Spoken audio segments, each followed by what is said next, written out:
Hi guys, welcome to my channel. My name is Moreus and I make art tutorials that are fun, easy, and accessible for everyone.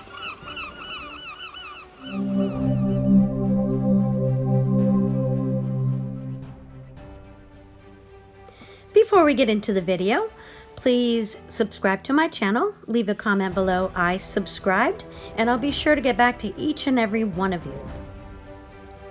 Today we're going to be doing this beautiful girl in the surf on the beach, and we're going to be using the pan pastels for our background and most of this piece.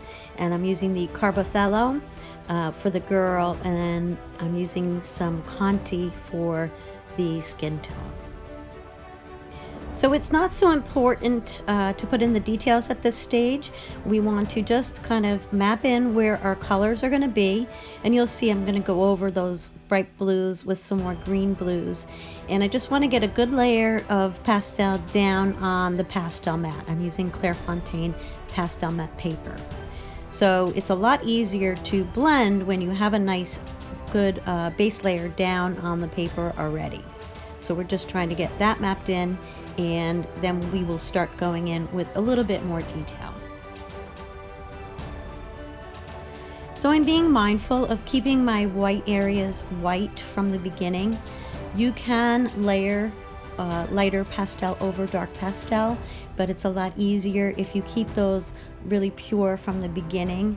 Your details will be much brighter and you won't get the pastel muddied up as you go along. So I want to get a little light coat on her skin, and then we're gonna go in with some more detail later on. But you want to just get a nice little base layer going on the girl, and then you'll be able to blend in her shadows and things. It's important to pay attention to where the sunlight is coming from so that you can see where the shadows need to be. In this case, the sun is coming from the left side, coming straight on her, so her back is going to be a little shadowed, and there's going to be a little shadow behind her legs where the water splashes up. So we're still in the beginning stages, and I find it really important to kind of push that pastel into the tooth of the paper so that you can leave the top layer for all of our details. So you really want to blend in between each time you put down another layer of pastel. So you'll see I'll go in with a blending stump and blend some of that out and push that pastel into the tooth of the paper. You can get yourself in some trouble by not blending in between each layer because you won't be able to put more pastel down on top. It becomes difficult to blend and difficult to add more detail on top.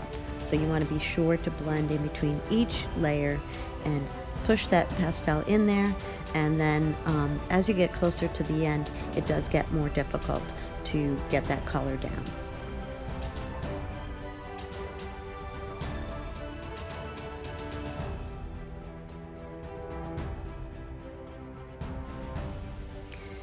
So those of you that don't like the feel of the pastel on the paper, like nails on a chalkboard, these soft tools are really wonderful with the pan pastels because you don't feel that. It's like a little spongy applicator, and it just glides through the pastel, and you don't feel that chalkiness on your hands. I do like to use my fingers to rub things in, but these soft tools are fabulous, and it makes life a lot easier, and it covers a large area very quickly. So for those of you who want to give it another try, I really suggest the pan pastels with these soft tools.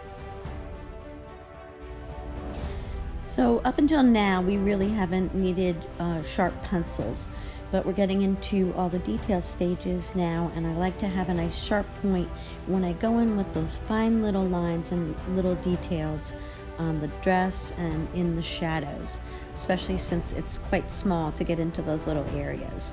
So you can do this by sharpening your pencils with a craft knife, or you can rub them on a little block of sandpaper to get a nice sharp point.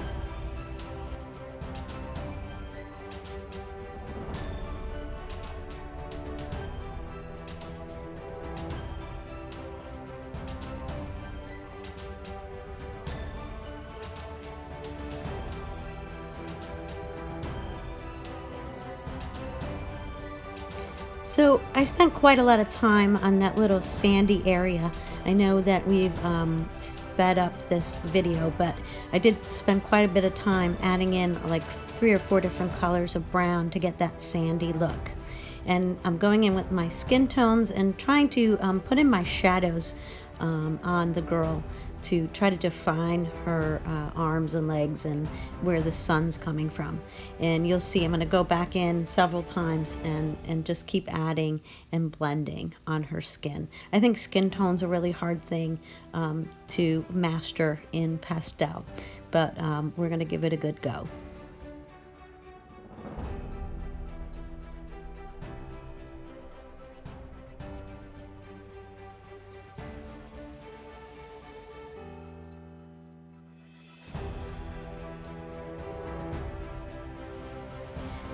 So you see me going back into that sandy area.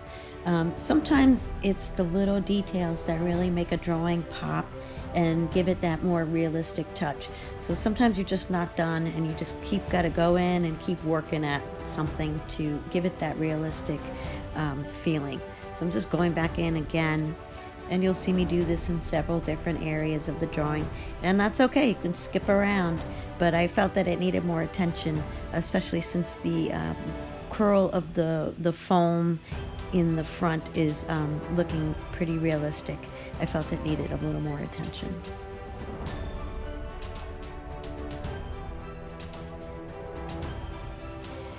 Now, one thing about waves is the farther the wave is away, the smaller your marks will be, and also the darker the water will be. And then as you get closer and closer, the water gets lighter and lighter.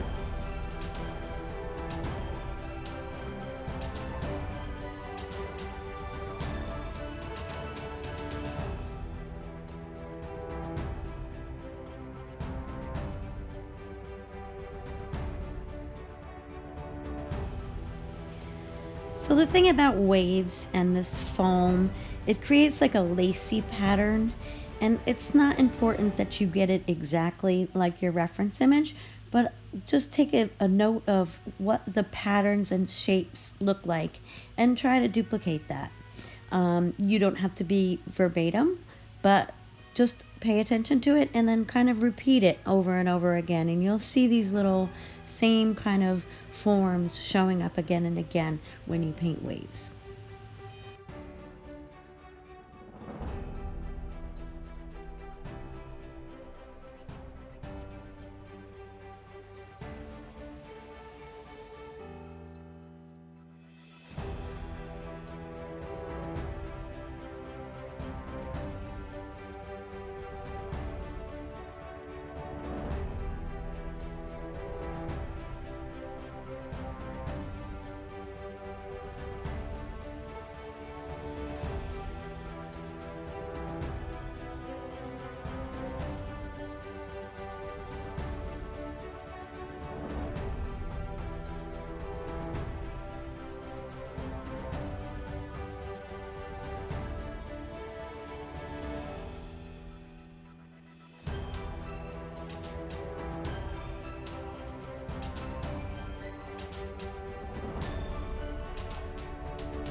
Now I'm going to work on that little splash by her feet a little bit, just to define and give it a little bit more depth.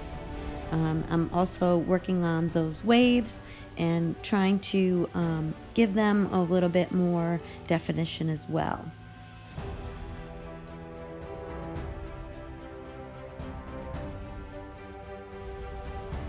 So a cool little trick to get some splashes and some sea spray is to take your pastel stick and take a craft knife, and you kind of just scrape a little bit off, and flick it on your drawing where you want the splash to be. You take a piece of paper and you put it over where you put those little flecks down, and you push it into the paper and it'll stay there and look like sea spray. So with waves on the ocean, the foam is not all just white. So I'm going in with a little bit of a bluish gray, and I'm just trying to define all those little splashy areas and add a little bit more into it. Some of the wave is still white, but I'm adding a little more gray in to give it a little more definition and make it look a little more realistic. So I'm adding a little bit more of a orangey brown color to give her a little bit more like a tanned skin. So this blends really nicely now over those base layers that I previously put down. So we're just giving her a more bronzed look.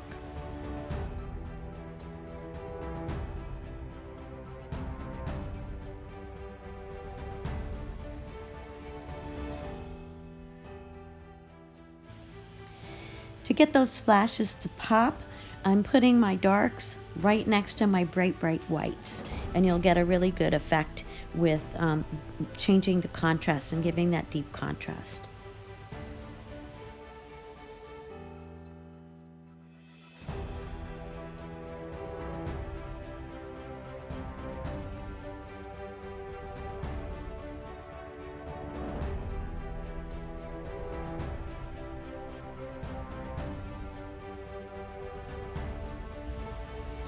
So I'm giving everything a really good once over at this point, and we're just trying to clean things up, and we'll be on our way, adding in the last final little details. I added in the tiniest little hint of blue to the shadow in the water and the back of her dress. I just thought it added another nice element of depth to the drawing. It's just a tiny little thing, but I think it really livens it up.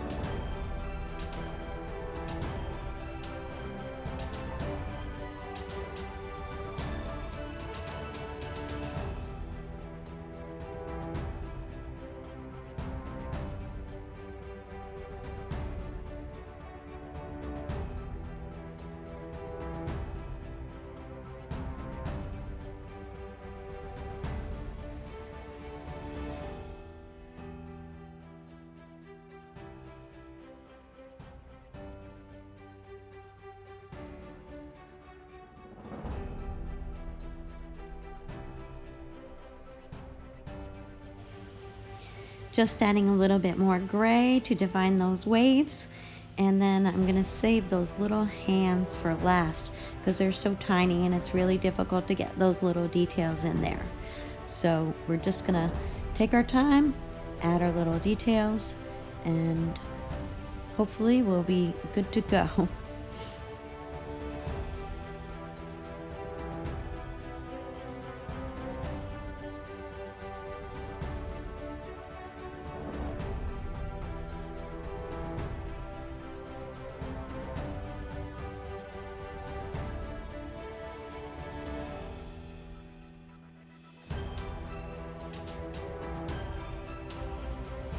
Please don't forget to smash that like button, leave a comment for me. I love hearing from all you guys, and I look forward to getting back to all of you. Thanks so much for joining me, and happy art.